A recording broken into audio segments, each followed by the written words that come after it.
Je ne peux pas m'empêcher de passer ce commentaire. Moi, je suis assis en arrière.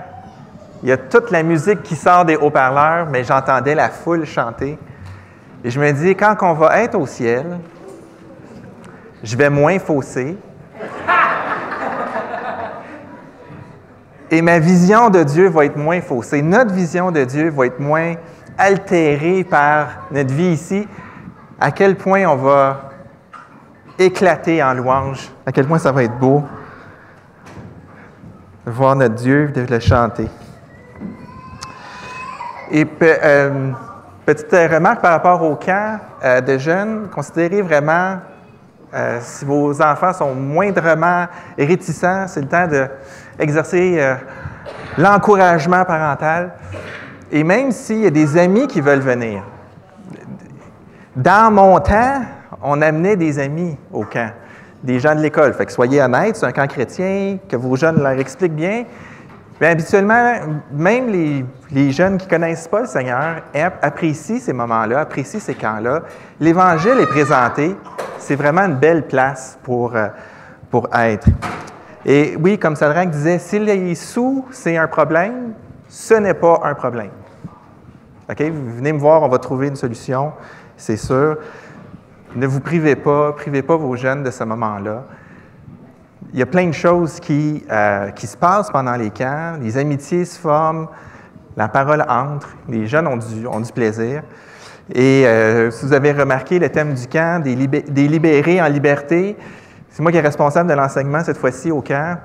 On va essayer de faire goûter aux jeunes la même chose qu'on goûte en traversant l'Épître aux Galates, mais adapté à leur situation. Donc, priez pour ces camps-là. Il y a vraiment beaucoup de choses qui se passent.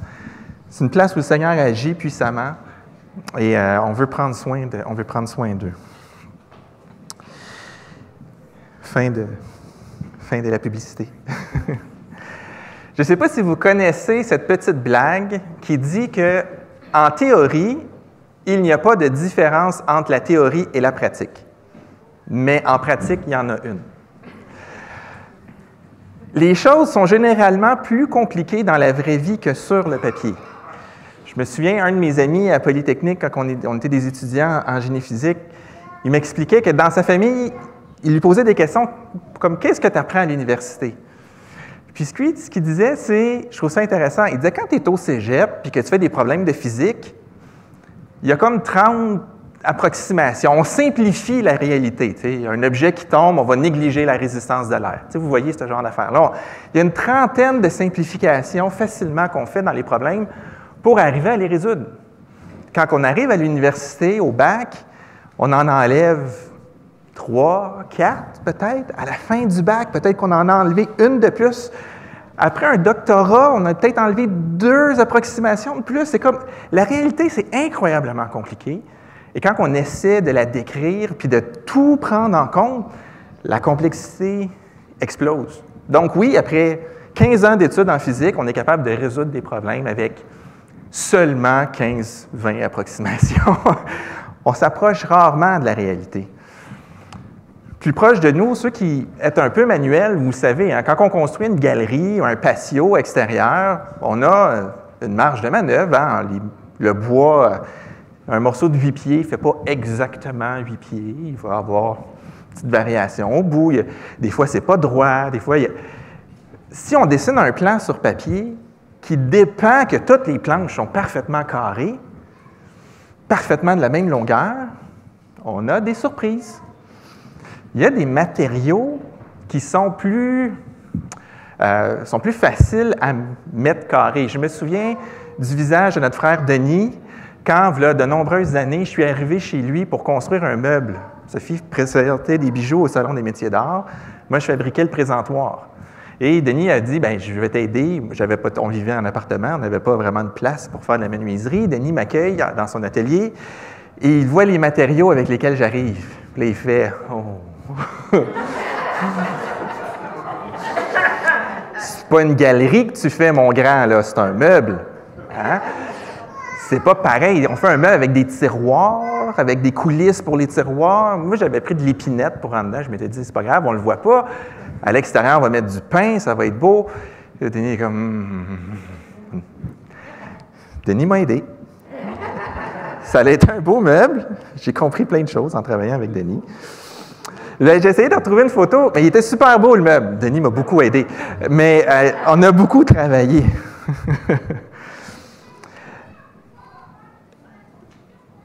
C'est la même chose lorsqu'on arrive dans l'Église. On doit vivre ensemble la mission de témoigner de Jésus et marcher en nouveauté de vie tout en étant des matériaux imparfaits. C'est beau sur le papier. Jésus nous met ensemble, on vit l'Évangile. Mais là, on arrive dans Galates et on lève le couvert sur la réalité des matériaux imparfaits.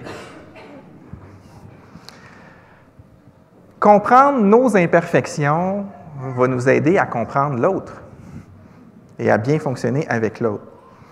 On est en marche, on sait que le Seigneur nous met en marche, mais on est en marche vers quoi? Les chrétiens, on marche vers plein de choses, et dans l'Épître aux Galates, Paul nous rappelle que le croyant est transformé à l'image de Christ.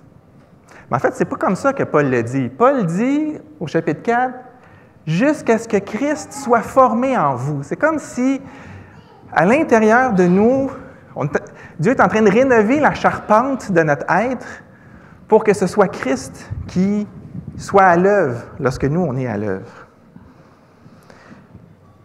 Mais ce n'est pas évident nécessairement de comprendre qu'est-ce que ça veut dire que Christ va être formé en moi. Est-ce que je vais me mettre à faire des miracles? Est-ce que je vais marcher sur l'eau? Qu'est-ce que ça veut dire? Et dans cette dernière section de l'Épître, Paul va mettre vraiment l'accent sur le caractère et sur la façon dont on va vivre les uns avec les autres. Et c'est spécial parce que Paul va appliquer deux choses sur lesquelles il insiste beaucoup dans tout le début de l'Épître. Le rejet de la loi de Moïse, de respecter la loi de Moïse pour obtenir mon salut auprès de Dieu. Ça, Paul, il rejette ça vraiment. Hein? Et qu'est-ce que ça veut dire de vivre en nouveauté de vie en Jésus? Paul a insisté beaucoup sur la réelle liberté que l'on a maintenant en Jésus. Et là, ce qu'il va faire, c'est qu'il va appliquer ces deux principes-là à des situations très, très pratiques, concrètes qui se passent dans la vie de l'Épître aux Galates. C'est pas comme deux livres. C'est pas que le chapitre 6, c'est juste un annexe à la lettre. Paul a un long préambule avant d'adresser des situations très, très, très précises dans l'Église. Et je pense qu'à la lecture des 3 petits versets, vous allez vous rendre compte que ce qu'il commence à adresser dans l'Épître aux Galates, au chapitre 6, c'est quelque chose qui se passe dans toutes les églises de toutes les générations. Pourquoi? Parce une Église est toujours remplie de nouveaux croyants qui sont en marche. Et les mêmes situations reviennent depuis le début. Alors, on va lire à partir du verset 26 du chapitre 5 jusqu'au verset 2 du chapitre 6. « Ne soyons pas vaniteux et évitons de nous provoquer les uns les autres et de nous jalouser mutuellement. Frères et sœurs, si quelqu'un s'est laissé surprendre par quelque faute, vous qui vivez selon l'Esprit, ramenez-le dans le droit chemin avec un esprit de douceur. Et toi qui interviens, fais attention de ne pas te laisser toi-même tenter. Aidez-vous les uns les autres à porter vos fardeaux. De cette manière, vous accomplirez la loi de Christ. Comprendre ma valeur en Christ m'aidera à vivre comme Christ. Comprendre ma valeur en Christ va m'aider à vivre comme Christ. Et qu'est-ce que ça veut dire, ça, vivre comme Christ? C'est rejeter l'orgueil et le mépris. Donc, vivre comme Christ, c'est rejeter l'orgueil et le mépris, mais embrasser l'humilité et l'amour. Et ces deux tendances-là vont nous accompagner tout au long de ce qu'on va faire ce matin. Et peut-être que vous vous demandez, voyons Jean-Philippe, où est-ce que tu es allé chercher que les 3 versets qu'on a lus parlent de comprendre notre valeur en Christ? Dans les 3 versets qu'on a lus, où est comprendre ma valeur en Christ? Nulle part.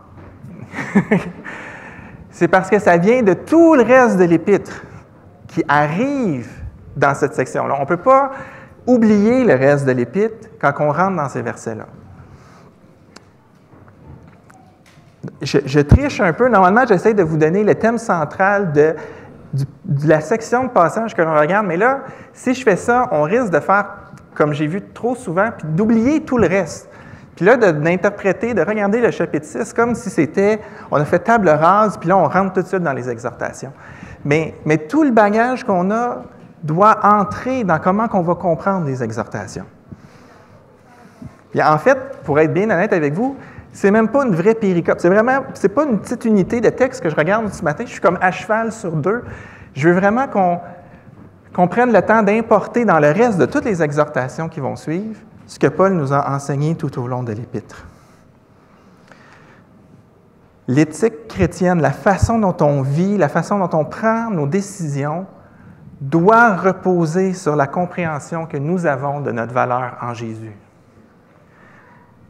C'est vraiment important. Si on prend nos motivations ailleurs, si notre place que l'on a en Jésus ne fait pas partie vraiment des premières choses qui me viennent en tête lorsque je viens pour prendre une décision, je ne vais pas marcher avec le fruit de l'Esprit. Je ne vais pas avoir le fruit de l'Esprit qui va s'exprimer. Alors, on va regarder ce thème-là sous 3 angles ce matin qui vont juste suivre les 3 versets. La jalousie et l'envie, cette notion d'exhortation et de secours qui est là, et qu'est-ce que ça veut dire de porter les fardeaux, comme Christ en accomplissant la loi de Christ. Alors, le premier, c'est la jalousie et l'envie. Chapitre 5, Paul nous explique à quel point le fruit de l'esprit est différent du fruit de la chair. Vous vous souvenez? Et par le mot chair, on a vu, c'était, oui, les passions déréglées du corps, mais aussi le légalisme de la loi. Dans l'Épître aux Galates, la loi fait partie de la chair, des choses qu'on ne doit pas chercher à reproduire, ou le guide qu'on ne doit pas utiliser, dans un sens. Et là, au verset 26, Paul nous exhorte à ne pas jalouser, ni s'envier, ni s'exciter à la querelle. Et notre texte ici a le mot « vaniteux ». Personne n'aime les gens vaniteux. Qui ici aime se tenir avec quelqu'un qui est vaniteux? C'est moche, quelqu'un de vaniteux, hein? Ils sont vraiment méprisables avec leur idée de se mettre au-dessus des autres. Ils sont tellement futiles. Et si seulement, comme nous, ils comprenaient à quel point ils sont futiles.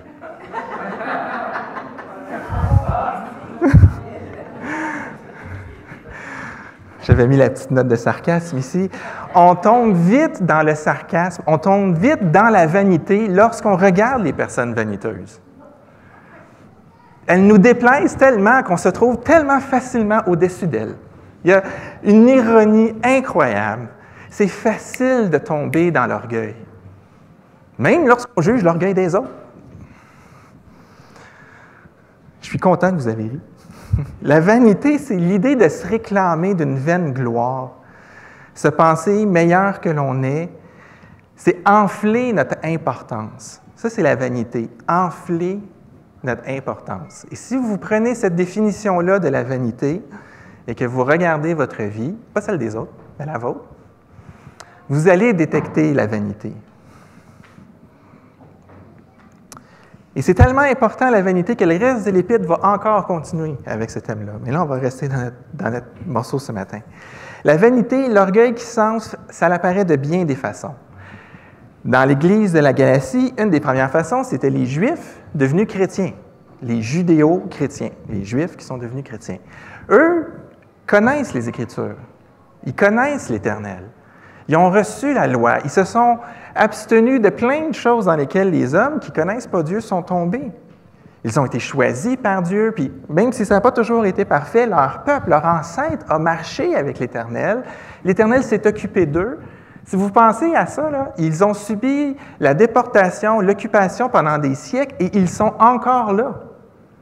Dieu les a préservés. Ce n'est pas n'importe qui. Nous ne sommes pas n'importe qui. Nous avons l'Éternel avec nous. On attendait le Messie est venu du milieu de nous. Ils savent ce qui plaît à Dieu, ils ont évité les pièges des autres. Et c'est un avantage important, on a vu ça il y a longtemps. Un petit peuple comme eux a été préservé. L'orgueil ethnique est facile à avoir, nous, les Juifs. L'orgueil spirituel est facile à avoir, nous qui avons la loi et qui savons ce qui est bon selon l'Éternel.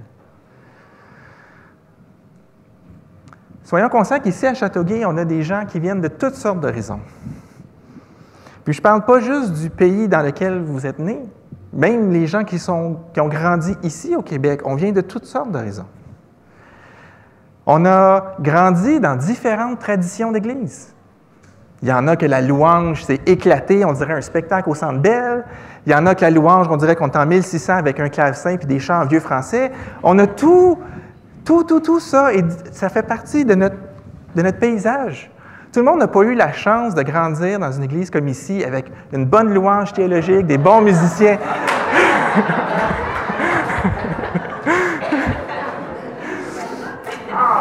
Amen!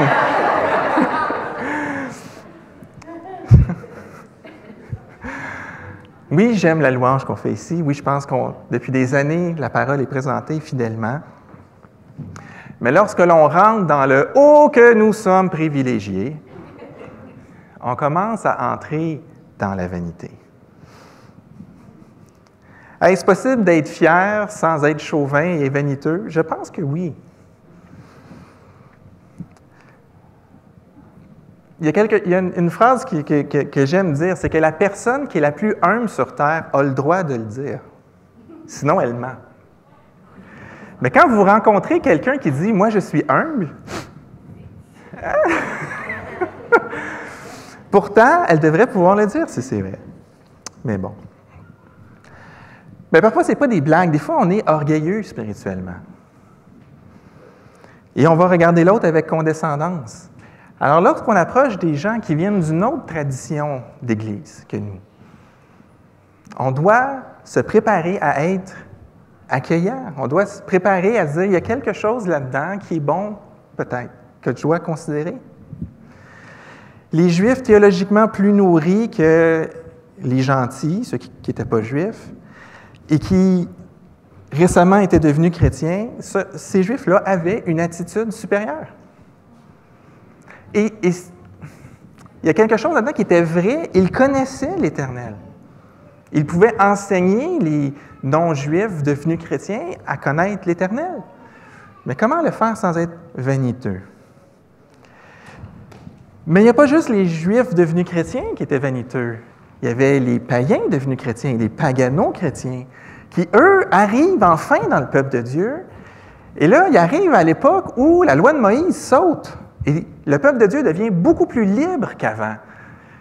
Eux, ils n'ont pas de problème avec ne pas respecter le sabbat. Ils n'ont pas de problème avec manger n'importe quoi. Ils arrivent dans la liberté. Ils ont ce privilège-là. Et là, ils regardent leurs frères juifs devenus chrétiens, puis c'est comme, ben voyons, décroche!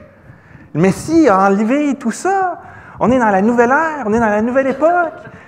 Pourquoi tu as de la misère à te tenir avec les autres personnes qui ne sont pas de ton origine? Pourquoi tu as de la difficulté à accepter les nouveaux enseignements? Je suis bien plus libre que toi.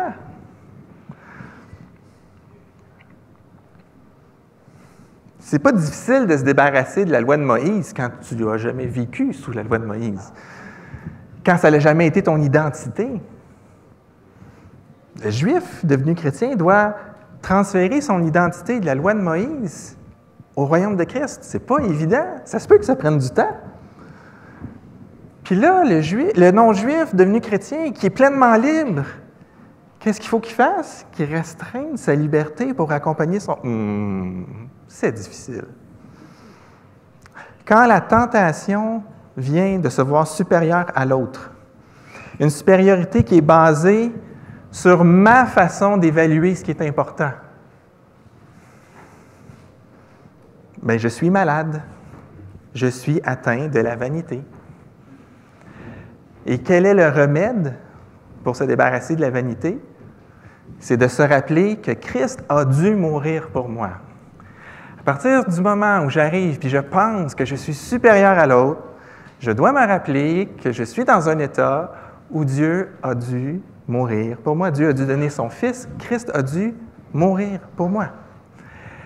Habituellement, ça ramène l'ego à son juste rend. Oui, Christ est mort pour les fautes de mon frère ou de ma sœur que je vois, mais à partir du moment où je crois que je peux avoir un ascendant sur cette personne-là, je dois me rappeler que Christ a dû offrir sa vie pour moi et maintenant je suis libre d'aimer cette personne-là, pas parce que je suis meilleur qu'elle, mais parce que j'ai été aimé par Dieu. Rien ne m'élève devant Dieu sinon les mérites de Jésus. Et aujourd'hui, ça a l'air simple, mais la prochaine prédication, vous allez voir que c'est un peu plus compliqué que ça. Mais l'orgueil a un autre visage. Et j'insiste, c'est un autre visage de l'orgueil. C'est celui de l'envie. Dans notre texte ici, on a mis le mot jalousie. Jalousie et envie, on peut les utiliser de façon interchangeable un peu, même si la jalousie, ça peut aussi vouloir dire garder pour soi, mais on peut jalouser ce que l'autre a, on peut envier ce que l'autre a. Et ici, c'est l'inverse de ce que je viens de décrire. Le pagano-chrétien peut se trouver méprisable parce qu'il ne connaît pas la loi de l'Éternel comme le juif devenu chrétien. Lui, il a l'affaire. Lui, il comprend Dieu. Moi, je ne comprends rien. J'apprends à le découvrir. Lui, il est plus spirituel que moi. J'aimerais ça, connaître Dieu comme lui. Le judéo-chrétien peut envier la liberté de celui qui n'était pas juif avant de devenir chrétien. Il peut envier son statut socio-économique parce que les Juifs l'avaient un petit peu plus dur dans l'Empire que ceux qui n'étaient pas juifs. La plupart du temps, les pagano-chrétiens arrivaient avec une meilleure situation financière. Bon, ça allait changer dans pas long, mais ils arrivaient quand même avec une santé financière dans l'Église. Et le Juif pouvait envier ça, envier les contacts, envier... Bref, on regarde l'autre et on désire ce qu'il a.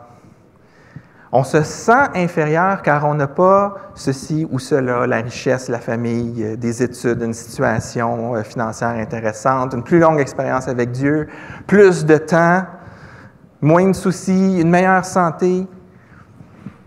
On peut envier plein de choses. Et ce qui est fantastique ici, c'est qu'on est plein de monde. Donc, on a plein de gens autour de nous qui ont des choses qu'on n'a pas. Tout le monde a des morceaux qu'on n'a pas.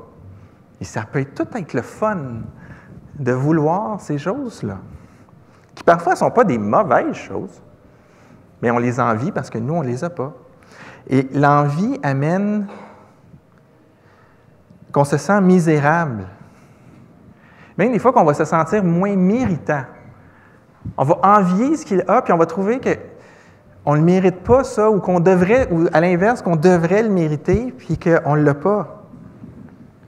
Et l'envie va souvent faire naître un sentiment d'injustice, ou un sentiment de délaissement, ou un sentiment d'abandon. Si vous avez l'impression que vous ne recevez pas ce qui vous est dû, si vous avez l'impression que vous êtes abandonné parce que vous n'avez pas ceci ou cela, que vous convoitez dans la vie de l'autre et pour lequel vous priez depuis longtemps, et ça peut être des bonnes choses, encore une fois. On se sent abandonné. On vient à se dire, si Dieu m'aimait, il me donnerait ce que je convoite. Puis là, on va se dire qu'on va lire plus notre Bible, qu'on va prier plus, qu'on va servir plus. On se met à rechercher le mérite auprès de Dieu. Une des situations les plus difficiles, des fois, c'est qu'on voit des parents chrétiens qui élèvent plus ou moins leur enfant dans les principes bibliques. Puis on retrouve ces enfants-là plus tard, puis ils suivent le Seigneur. Puis ils servent, puis ils sont impliqués. Puis on a des parents qui semblent avoir tout fait avec leur enfant, leur enseigner la parole, les aimer, les entourer, puis arrivent plus tard, puis les enfants ne suivent pas le Seigneur.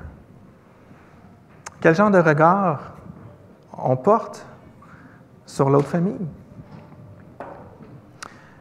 C'est triste tout ça, et Dieu est triste de cela aussi, mais la question c'est comment est-ce qu'on s'évalue? Est-ce qu'on convoite ce que l'autre a? Notre texte nous dit se jalouser mutuellement. Et ça, c'est le drame. Parce qu'on a tous des choses que les autres n'ont pas, et les autres ont tous des choses que l'on a. Et là, les autres ont tous des choses que l'on convoite, et convoitent des choses sur nous. Bon, vous voyez, ça va dans toutes les directions.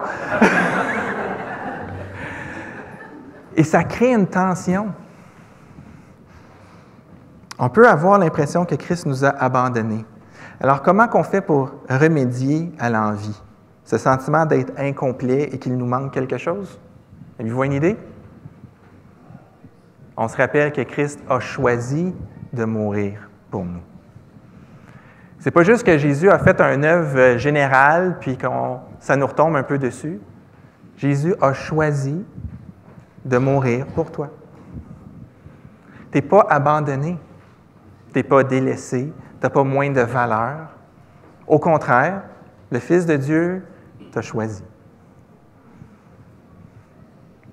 Et pas à cause de choses que toi tu aurais fait, mais à cause de qui il est. Il s'est livré, il l'a prouvé. Et il l'a fait pour que nous soyons avec lui, pour que nous ayons accès à lui, pour que lui puisse déverser sa vie en nous. Elle est où ma valeur? Christ a choisi de mourir pour moi. Je suis précieux à ce point-là pour lui. Même si, dans le fond, quand on se regarde, on ne voit pas qu'est-ce qu'il y a qui pourrait justifier que Dieu s'incline vers nous, mais il l'a fait.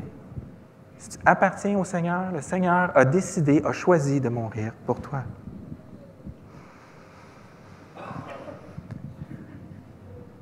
Est-ce que vous avez déjà contemplé ça? C'est l'étendue de l'amour de Dieu pour vous. Et l'élément dans le milieu ici du verset, c'est « évitons de nous provoquer ». Et ça, c'est le danger. Si l'orgueil et l'envie pouvaient au moins rester cachés en dedans, mais habituellement, ce n'est pas ça qui se passe. L'envie et l'orgueil, la convoitise, la vanité nous poussent à vouloir grimper dans l'échelle des valeurs. Mais il n'y a rien qu'on peut faire pour avoir plus de valeur. Alors, qu'est-ce qu'on fait? C'est qu'on essaie de descendre les autres. On est stupide. Ce qu'on aime par-dessus tout, c'est monter. Alors, si par vanité, je peux faire sentir l'autre misérable, ou si je peux souligner à quel point je suis distinct de cette pauvre personne, ça m'aide, je monte. Et si je suis dans l'envie, ça va être, si je peux y enlever quelque chose, des fois, si je peux la faire sentir misérable, je vais, moi, me sentir mieux. Je vais avoir l'impression que je m'élève parce que je l'abaisse près de moi. Ça finit pas bien. L'envie, l'apitoiement, l'enflure et l'apitoiement, c'est deux faces de l'orgueil qui disent « je mérite plus ». Et ça va se répercuter sur les autres. Et quand on appartient au Seigneur, c'est inconvenant. Ça n'a pas de sens de vouloir faire ça. Christ nous donne tellement. Il nous donne tellement de valeur. Il nous rend dignes. Qu'est-ce qu'on a à chercher à vouloir créer une différence entre nous? On est racheté par le sang de Jésus, on a un héritage, on a l'Esprit qui vit en nous, qui est un gage de notre adoption. On peut faire la liste, ça prend 5 minutes de faire la liste. Juste nommer les choses que l'on a en Christ. Pardon, Seigneur, pour ces traces d'orgueil dans nos vies. Et viens à notre secours pour que l'on puisse laisser derrière ces idées stupides. On en a besoin pour marcher librement, Seigneur. On a besoin que tu nous aides dans ce combat. Seigneur, pardonne-nous de vouloir arracher aux autres ce qu'on devrait demander à toi et de se contenter de tout ce que tu nous donnes, Seigneur. De le contempler pour s'en contenter dans ta grâce. Amen. Pour laisser le fruit de l'Esprit s'exprimer. La première condition, c'est de saisir notre valeur. Ça va être difficile de laisser le fruit de l'Esprit s'exprimer si on est constamment en train de lutter pour notre valeur. Alors, on se rappelle que Jésus a dû mourir pour nous à cause de notre faiblesse, de notre péché, et qu'il a choisi de mourir pour nous à cause de la valeur qu'il nous accorde. Fait que ce sacrifice de Jésus-là, c'est ça qui doit contrôler nos pensées. Voyez-vous, je mets mes yeux sur la croix, sur tout ce qui se passe là, tout ce qui a motivé la croix, et ça contrôle mes pensées. Mais c'est inévitable qu'on va se trouver en situation de faiblesse parce qu'on est en cheminement. Et à un moment ou à un autre, on va se mettre dans le pétrin. Le péché va arriver à un moment ou à un autre. Techniquement, avec l'Esprit qui vit en nous, on est capable de marcher la vie que Dieu nous demande. Mais si vous essayez de faire un meuble avec de l'épinette, c'est difficile. Alors Dieu verse sa vie en nous et il nous donne la puissance de vivre « Aime ton prochain comme toi-même » ou « Aime ton prochain comme Jésus ». Mais la vanité et l'envie nous guettent et notre intelligence qui a besoin d'être renouvelée va faire en sorte que la chair, des fois, ce dragon que l'on combat, va venir nous griller dans un coin. Bon, c'est un combat quotidien, hein, on l'a vu plusieurs fois déjà. Donc, on doit s'attendre à ce que nos frères et nos sœurs aient besoin d'être repris. On doit s'attendre à être repris. Et le chapitre 6 commence avec un verset que je trouve assez surprenant. L'attente de Paul, son choix de mots, si quelqu'un s'est laissé surprendre par une faute. Moi, ça me saute aux yeux. C'est la première fois que je remarque à quel point Paul est doux avec le péché ici. Le péché, ce n'est pas un mode de vie. Si quelqu'un s'est laissé surprendre, c'est pas que c'est habituel, c'est pas que c'est la norme, c'est pas que ce qui est attendu. C'est exceptionnel. L'attente de Paul, c'est que normalement, on devrait marcher sans le péché et si quelqu'un, il l'a échappé. Est-ce que quand vous regardez votre vie, vous avez l'impression que quand vous péchez, c'est comme « Hey, celle-là, je l'ai échappé » ou ça a l'air d'être la norme? Pour Paul, c'est pas la norme, le péché. C'est un « whoopsie » si quelqu'un a glissé dans le péché. Oups! Normalement, Paul n'est pas doux comme ça avec le péché. Se laisser surprendre. L'attente de Paul, c'est qu'on grandisse en sainteté. L'œuvre du Saint-Esprit est supposée d'être efficace. Mais la chair est toujours au combat et il va arriver qu'on tombe. C'est comme ça que le texte est écrit. Après une épître aussi intense, c'est quand même surprenant. Mais le message que Paul envoie ici, c'est que le péché, ce n'est pas une façon de vivre. Comprenez-vous? Le péché, ce n'est pas une façon de vivre, ça devrait être un accident. C'est ça l'attente.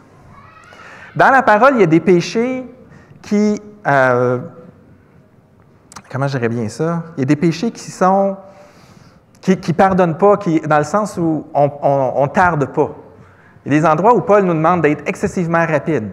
Quand quelqu'un se met à descendre l'œuvre de Jésus ou descendre la personne de Jésus dans ses enseignements, on ne réfléchit pas, là, on agit. Hein? Attendez, je suis perdu dans mon texte. Oui, les fausses accusations. C'est une autre chose. Quelqu'un fait des fausses accusations dans l'Église, on intervient rapidement. Quelqu'un qui cause des divisions, on intervient. C'est toujours non, avec peu de délai. Il y a une autre chose dans la Bible qui est non sans délai, c'est tolérer le péché. C'est comme, le péché, c'est une chose, mais tolérer le péché, comme à Corinthe, qui se félicitait d'être des gens tolérants, on ne tolère pas le péché. Ça, c'est l'attente de Paul. On ne tolère pas le péché. Pourtant, le péché au sein d'une Église, c'est inévitable parce qu'on est en progression. On ne doit pas être surpris. Pourtant, si quelqu'un s'est laissé surpris, mais l'idée, c'est qu'on devrait être en train de progresser jusqu'à ce que l'image de Jésus soit formée en nous. Et ça l'amène qu'il va y avoir des pratiques, des ratés, pardon.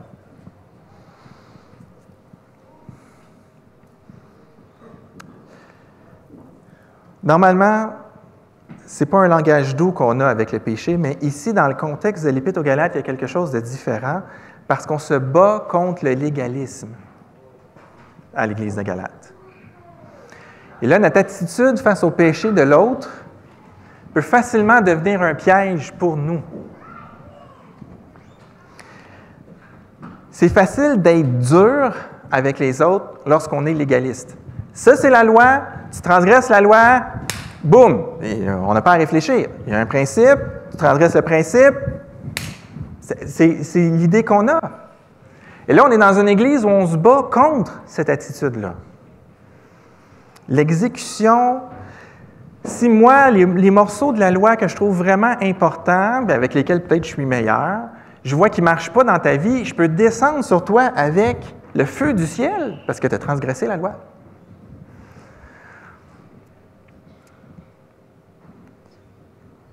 On fait quoi quand l'autre tombe dans le péché? Le texte nous dit, on le ramène dans le bon chemin. Ramenez-le. Mais il y a un petit détail intéressant. Paul veut déjà couper l'herbe sous le pied aux légalistes. Parce qu'il dit ce petit détail, « Vous qui vivez selon l'Esprit ». Et là, ça ne fait pas très, très longtemps que Paul a fait la différence entre le fruit de la chair et de la loi et le fruit de l'Esprit. Mais que si tu es en train d'arriver dans le fruit de la chair, vous vous souvenez, il y avait la haine, les querelles, les disputes, il y avait toutes les autres affaires d'impudicité. Mais là, c'est pas de ça que Paul, c'est pas vers ça que Paul veut. Ici, vous qui vivez selon l'Esprit, si vous êtes animés du fruit de l'Esprit, l'amour, la paix, la patience, la douceur, la bonté, la bienveillance, vous qui vivez selon l'Esprit, vous êtes des gens spirituels, allez le reprendre avec douceur. Il est presque en train de dire, si vous êtes en train de produire le fruit de la chair, n'y allez pas. On y va avec un esprit de douceur conduit par l'Esprit. On va exprimer le fruit de l'Esprit. On va être ferme face au péché, mais on va être dans la douceur et l'amour qui va s'exprimer. Et si on vit par l'Esprit, on se rappelle comment on a reçu cet esprit-là. Fait qu'on ne va pas vers l'autre avec un esprit de propre juste. Écoute, moi, je le fais tellement pas, ce péché-là. C'est tellement absurde.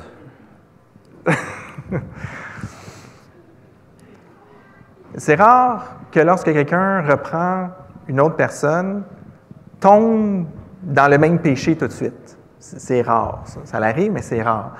Mais ici, l'exhortation, c'est fais attention de ne pas te laisser toi-même tenter. Pourquoi Paul met ça? Parce qu'on peut être tenté par la suffisance, on peut être tenté par la vanité, on peut être tenté par l'envie. Si je vais exhorter quelqu'un et que la personne se repère, je peux faire comme « je fais une bonne job ». Et si la personne ne se repent pas, je peux durcir le ton parce que tout d'un coup, on dirait que mon autorité, mon efficacité est en jeu. Je demande à mes enfants d'obéir, ils n'obéissent pas. Qu'est-ce que je fais? Je cherche à prouver que je suis le papa qui a l'autorité. Ça arrive souvent, hein? Est-ce que j'essaie de sauver mon image de père? Ou j'essaie de faire entendre raison à mon enfant, d'élever mon enfant? Mais ça veut aussi dire que lorsqu'on est du côté de celui qui reçoit l'exhortation, parce que normalement, ça devrait arriver, non?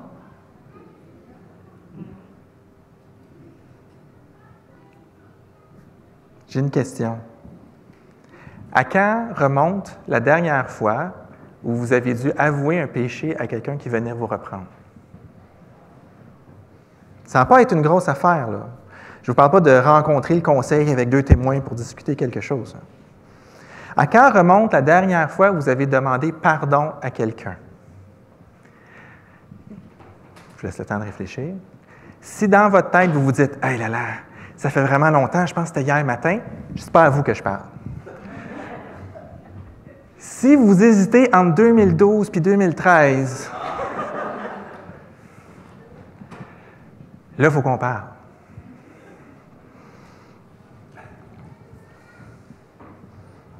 Ça doit être une source de questionnement.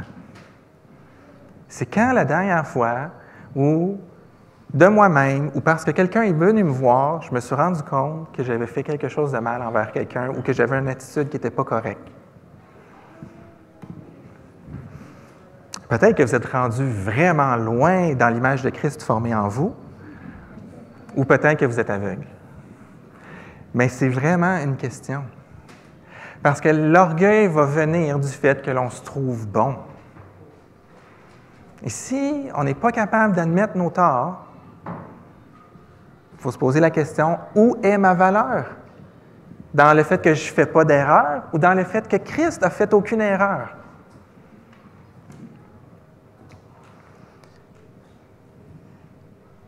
Reprendre notre frère ou notre sœur, ça ne rime pas avec autorité, mais ça rime avec amour et douceur.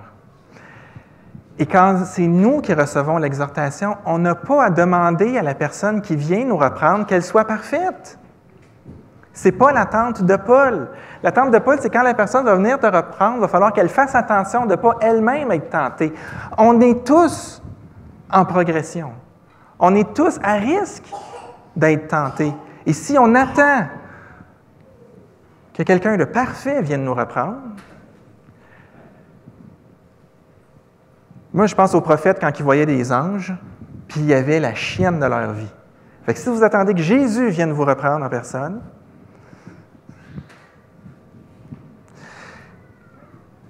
est-ce qu'on est conscient du fait que la personne qui va venir nous reprendre, elle ne sera pas parfaite?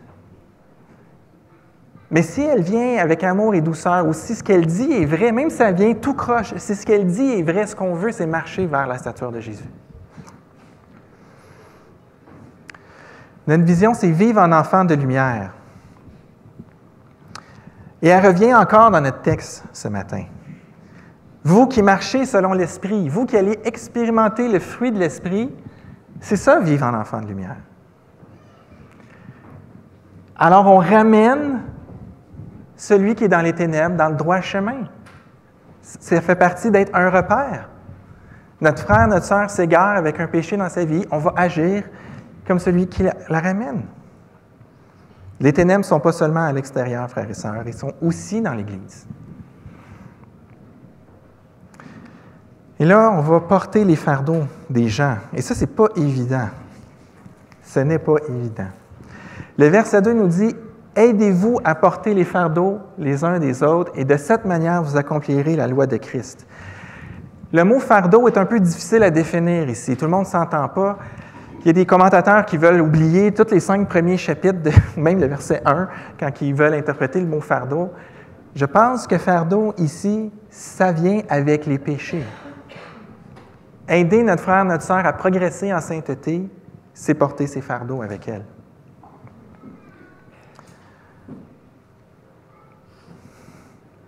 Aider patiemment et avec douceur la personne qui lutte avec un péché demande de porter son fardeau.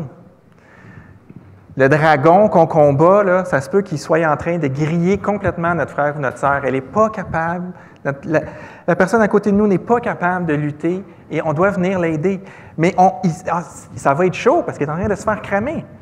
On va souffrir pour aller aider notre frère ou notre sœur. Elle va peut-être mal nous répondre.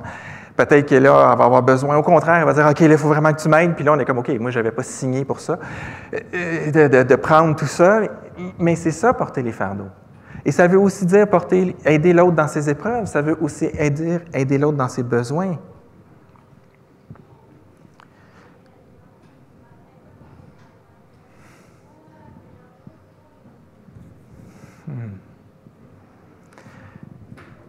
Je veux peut-être vous donner une clé pour nous aider dans notre rôle d'exhortateur.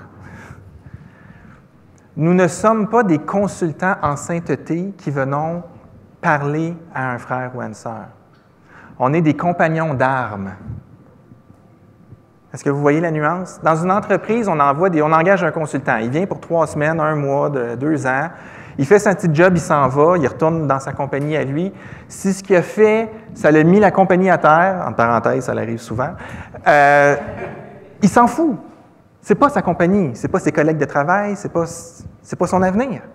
Il vient, il fait son petit job, il s'en va. On n'est pas des consultants dans la vie de nos frères et sœurs. On est des soldats qui portons des armes avec eux et on va aller, pendant un bout de temps, se battre contre notre dragon, puis se battre contre le sien, l'aider à se relever pour qu'il puisse faire face à la musique. On est des compagnons d'armes. Mais le côté libertaire de l'Épître aux Galates, parce que oui, les judéo-chrétiens ils se font casser du sucre sur le dos par Paul, mais tous ceux qui veulent vivre leur liberté, aussi, ici, mangent une claque.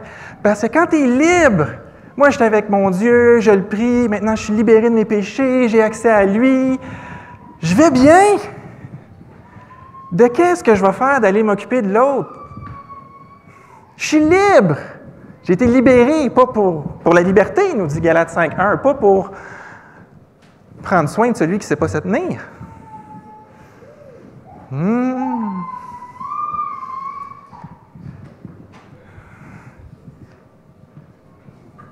Laisse-moi louer mon Dieu à ma façon, dans mon coin, tranquille. C'est quelque chose qu'on entend. J'ai de la misère, moi, avec les autres. Ben, c'est le temps de commencer. Laisse-moi être dans mon coin tranquille. Dieu dit non. Ce n'est pas le plan de Dieu. Et si c'est ce que tu veux, ce n'est pas l'Esprit qui te suggère ça. Il reste, si ce n'est pas l'Esprit qui nous suggère quelque chose, il reste la chair ou l'ennemi de notre âme. Dans notre contexte, vivre en enfant de lumière, c'est porter les fardeaux les uns des autres.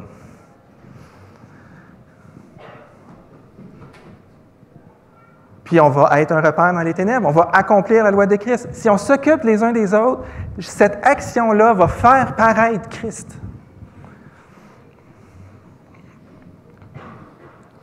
Tantôt, c'était comme l'inverse. Hein?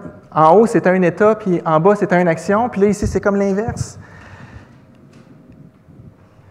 Chacun des aliments de notre vision, c'est à la fois une action et un état d'être. La loi de Christ, qui veut dire aimer son prochain, c'est le supporter dans sa marche vers la sainteté, dans les épreuves, dans ses besoins.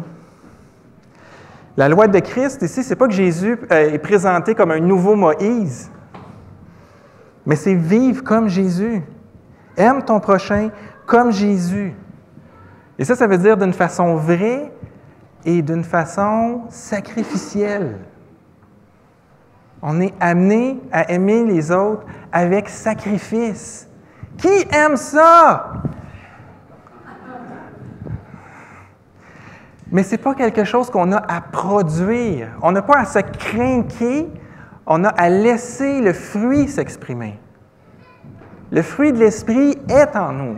Parce que l'Esprit est en nous et il veut former Christ en nous. Il attend juste ça qu'on le laisse s'exprimer.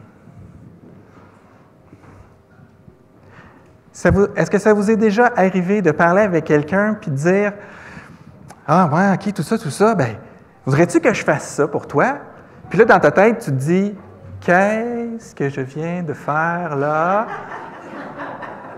Pourquoi j'ai été ouvrir ma trappe? » Ça, c'est déjà arrivé, hein? Des fois, l'Esprit, il en sort une à notre place, comprenez-vous? Mais c'est ça l'idée. Mais c'est souffrant. Reprendre quelqu'un, c'est un acte d'amour. Lui donner le temps de se reprendre en main, c'est un acte d'amour et d'humilité. Et souffrir dans ce processus-là, ça nous fait correspondre à Christ. Et si vous racontez ça à des gens autour de vous que vous êtes en train de faire ça, ils ne vont pas comprendre. Ils vont dire, mais pourquoi tu fais ça? Tu souffres en le faisant. Tu devrais rechercher à être bien. Oui, c'est parce que je ressemble à mon Sauveur. Ça parle. C'est pour cela que on est poussé à la sainteté. Je vous rappelle, ce petit livre-là est à la bibliothèque. Ça l'aide à faire le ménage. Il y a beaucoup de place. On a vu des endroits ce matin où on peut s'être embêlé les pieds. Ce livre-là peut vous aider à faire du ménage. Comprendre ma valeur en Christ va m'aider à vivre comme Christ. Puisse l'Évangile, la puissance et le secours de l'Évangile venir à notre aide et que nos actions et nos attentions envers les autres soient contrôlées par la compréhension de ce que Jésus a fait à la croix pour nous. Qu'ils soient contrôlés par le projet que Dieu a débuté en chacun de nous et de nos frères et sœurs. Que le Seigneur vous bénisse abondamment.